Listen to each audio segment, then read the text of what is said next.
So this video is about the last Canepa Cars and Coffee.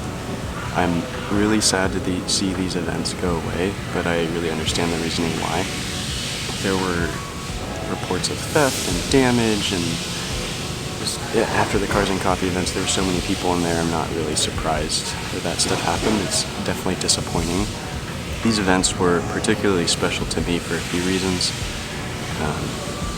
The most important one was it was really an excuse for my friends and family and I to get together once a month at perhaps the mecca of Northern California car culture, and it was really the coolest spot for the Cars and Coffee, at least in Northern California. Sometimes we would look at all the cars, sometimes we wouldn't.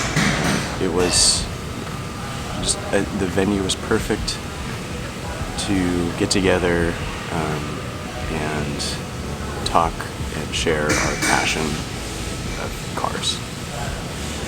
Thank you to the folks at Canepa for one last hurrah and for hosting these events over the years.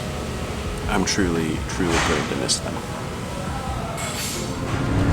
We are here at the last Canepa Cars and Coffee.